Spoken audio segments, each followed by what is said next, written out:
Hello everyone. Today's video is going to be different. You might be wondering what sense. Today I'm going to share my experience about thoughts. You know? What kind of thoughts? Loop of thoughts. So have you heard about a concept called as spiraling of thoughts? I don't know if that is the exact name, but I'm going to talk about it a little more today. You might be wondering what is the reason. I'm going to tell you the reason in some time. Meanwhile, let us think about brain's functionality. A major functionality of brain is to think. You are aware of it, right? Now, brain produces thousands of thoughts every day. So billions of thoughts every week. So, lots of thoughts. Do you know that around 70 to 80% of thoughts I am thinking today are also thought yesterday? That means we are repeating a lot of thoughts. Now, what is the problem in repeating a specific thought which is called as a loop of thought? Let me talk about in detail about it. I'm sharing my experience here.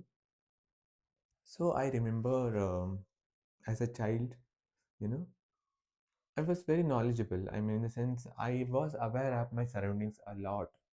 What is happening in my family, what's going on, um, what problems they are facing, what solutions they are seeking, and what is the impact of it.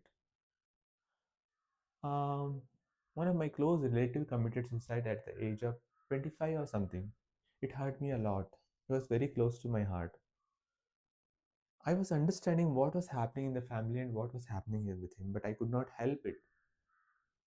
Similarly, in different stages of my life, in my adulthood, in my high school, everywhere, I used to think a lot and lot about small things.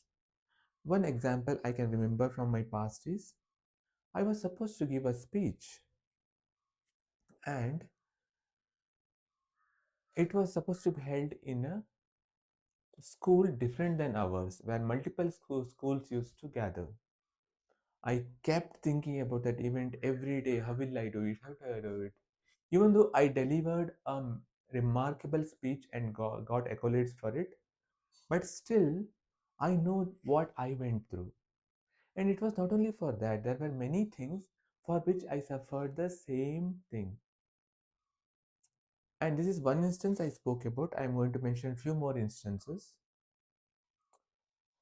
I was going to college and I was supposed to choose a college for myself. And I was in a dilemma. And I was thinking about it so much that I have to go to this college or that college. I have literally felt sick and I lost weight like anything. So this is not only about indecisiveness, it's also about overthinking and loop of thoughts. What will happen if I do this? What will happen about it? What will happen to him? What will happen to my partner? What will happen to my education? What will happen to my studies? What will happen to my job? What if I do this? What if I don't do this? So these what ifs, these questions, these problems keep running in our mind, right? So I will give a recent example of this. All right. So this is a bit complicated.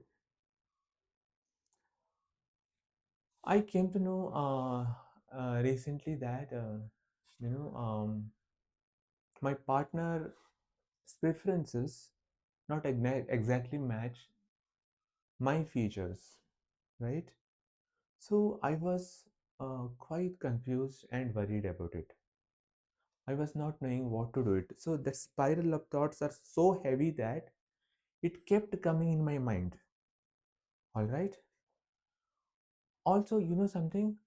Every good looking person I may see, I will compare it with myself and say that, am I good enough? So this thought keeps coming in mind so many times is that I felt unsafe within myself, and feeling unsafe every moment. I know how it feels. You might have also felt it sometime, right? So feeling unsafe within you makes me totally uncomfortable. Like I can't live my day well. To be honest, I'm a person whom spends my day very well. I plan my day. I do many beautiful things throughout the day. It could be reading, journaling, going to gym or yoga. So my day is very well organized and beautiful. So even though I have spiral of thoughts, I kept doing this. So my day still remained beautiful. But still somewhere in within me I was feeling uncomfortable a lot, knowing what to do, what not to do. So yeah, I know what to do, but can I do that? Do I have the courage to do it? Right? Okay, coming back to spiral of thoughts. So, a thought is spiraling within your mind, right? So, whether I do this or not, what are the circumstances, or past something has happened, it's repeatedly bothering you. So, I realized that even though, however strong and bold I am, the the problems or habits cultivated in my childhood still continue right now, and this could be a problem to my partner as well. So, going to talk about that a little bit at the end. Before that, I'll tell you some more things about spiraling of thoughts. So, it starts with one thought, and that thought keeps repeating in your mind. Give you an example. Suppose you have to make a career-based decision, right? It's a very important thing in your life. Career plays a major role in your life. Everybody is aware of it. Now, when you want to take a decision, what happens is you don't know the outcomes. So your mind becomes indecisive and loops through those thoughts, thinking that, okay, do I have to choose this path or that path? If I choose this path, will I do well? What if I have not chosen that path or chosen this path? What if I have chosen something I love versus what actually is good for me? So, what is good for me? So, lot of questions like in your mind may spiral, right? Then so I told you an instance about comparison, right? That is one kind of spiraling of thought. Another example is I remember a guy who used to check himself in the mirror every 5 minutes to see that he is not looking any older or not. So I mean to say, he felt he's getting older, and looking at the mirror used to make him feel more bad. So he kept looking at the mirror. Now these are the loop of thoughts, right? Okay. Now, I will give you a small solution for this. Whenever that thought comes, there are multiple things you can do. One simple thing you can do is label that thought, telling that what kind of thought it is. This is a past thought, this is a future thought, this is an anxious thought. So, label it immediately and touch your feet to the ground and feel the connection of yourself with the ground. Take 4 deep breaths and return to whatever you are doing, right?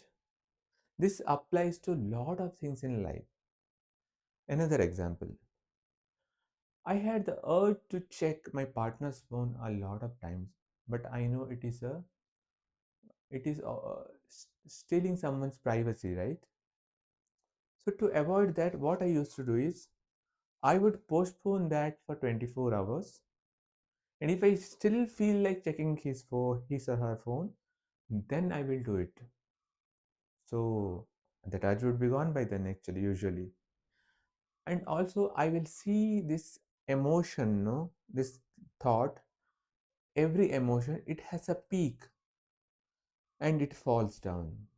It is only matter of some time that you see that this overwhelming emotion, oh, I can't control it, I can't bear it, I am unsafe. You feel that way for a few minutes, but after a few minutes it goes up and it comes down. So watch for that. It's only a few minutes that that peak remains. So we have to have patience. Now things to be done. One grounding technique I told you already, or you can use 5 4 3 2 1 techniques, where Use, look at your surrounding and find five people, five things to see, four things to touch, three things to smell, two things to taste, and one things to any other sensory organ. I mean, basically, I might have missed something here. The 5, 4, 3, 2, 1 technique tells about engaging your senses. 5 for see, like that. As I said, 5 for see, 4 for touch, 3 for smell, 2 for taste, and 1 I don't remember. I think I have missed one thing in between.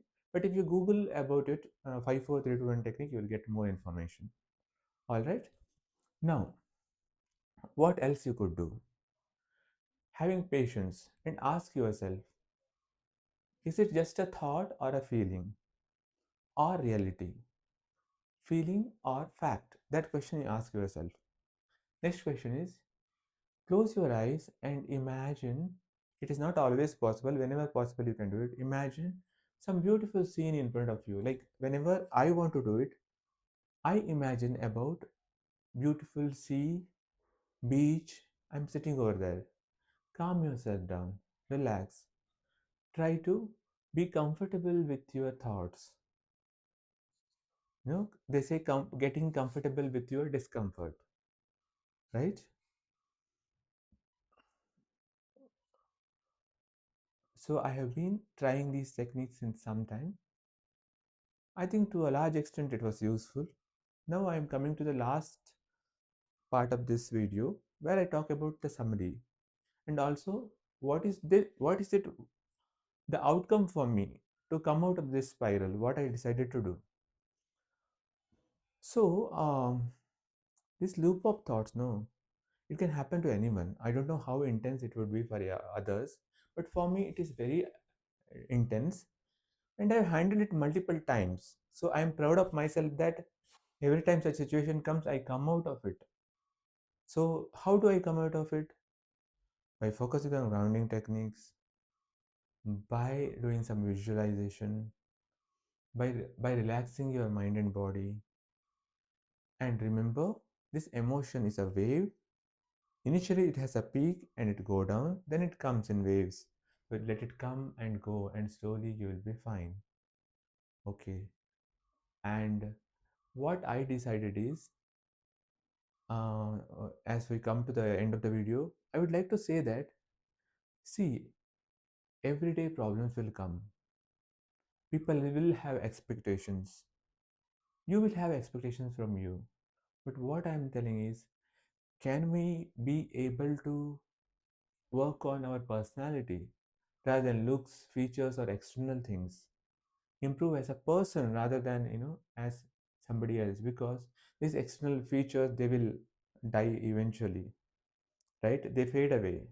So what remains is his personality. And more you try to impress somebody else, no, more you are losing yourself. Yes, to certain extent, I feel as a person you want to impress people whom you love, who loves you. But there should be limit for it. Focus on yourself, grow from inside, become a better person every day. You know, that makes the difference. So say bye to loop of thoughts. Thank you.